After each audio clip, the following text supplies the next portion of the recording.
आलासिफोरनिसिम मोनसे खावलायनाय जेन' बयबो लासै लासैनो सानजौफुनि जानायखौहाय जानानै थाङो नेलायनानैहाय मानोना जोंहा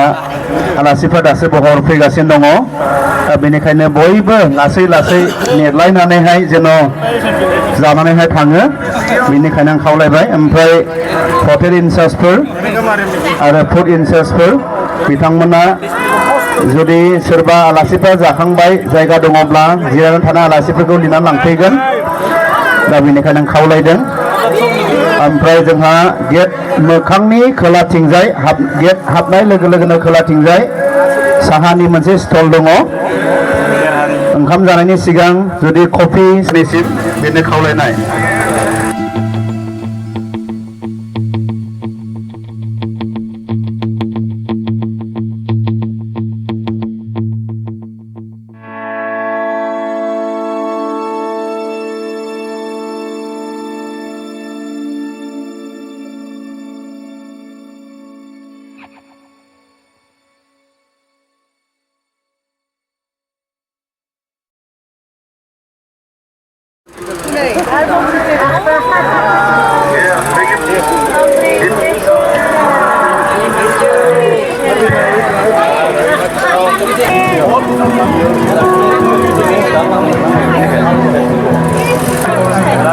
आरो जोंहा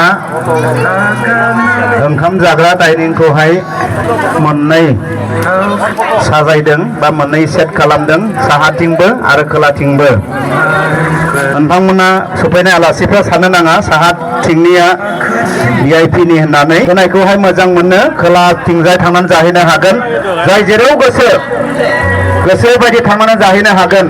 मानोना जोङो VIP नन VIP जों बिदि बायदि मोनसे फारागथिखौहाय दोनाखै जायफ्रा सेल्फ सार्भिसखौहाय मोजां मोनो बिथांमोना साहाथिं थांनानै जाहैनो हागोन आरो जुदि जिरायनानै सार्भिस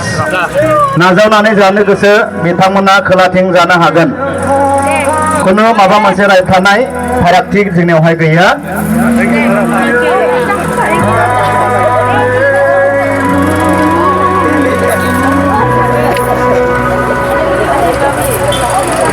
फैनाय आलासिफोर मानगोनां आलासिफोर नोंथांमोना लासै लासैनो नेलायनानै जानानै आरो खोलाहा जुदि जायगा दङब्ला खोलाजोंहायबो जिरायहैनो हागोन साहा रास जाहैदोंब्ला फोसावनाय दासो जोंनि बे नै रिसेपसनावहाय गंसे स्पेक ससमा होफैदों येलो कालारनि सोरबा जुदि स्पेक गोमाजादोंब्ला बा ससमा गोमाजादोंब्ला बेयाव फैनानै लांफैनो हागोन सोरबा जुदि ससमा गोमाजादोंब्ला लामायावहाय गोग्लैनानै दङमोन बेखौहाय खननानैहाय बेयाव दोनफैदों सोरबा जुदि ससमा गोमाजादोंब्ला मेगननि स्पेक गोमाजादोंब्ला बेयाव फैनानै लांफैनो हागोन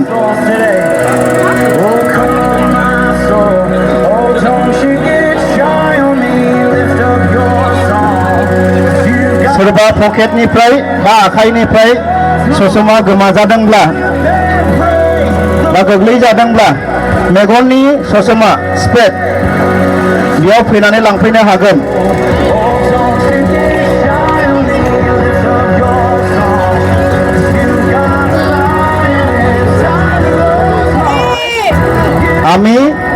আজি আমি ডাইনিং হল দুটা সাইডত সেট করা হয়েছে উত্তৰ ফালে আৰু দক্ষিণ ফালে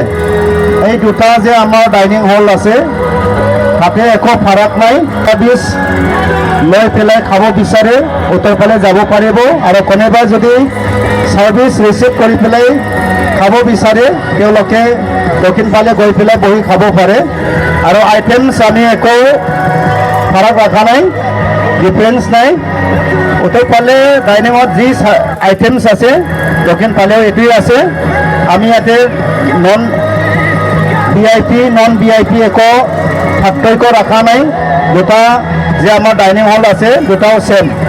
এইটো কাৰণে আমি যিমান ইয়াত উপস্থিত হ'ব পৰা আলহীবিলাকক এইটো জনাব বিচাৰে কোনোবা যদি উত্তৰ পালে সেল্ফ সাৰ্ভিস লৈ পেলাই খাব বিচাৰে তেওঁলোকে উত্তৰ পালে যাব পাৰিব আৰু জনে সাৰ্ভিস ৰিসিভ কৰি পেলাই খাব বিচাৰে তেওঁলোকে দক্ষিণ পালে গৈ পেলাই খাব পাৰিব।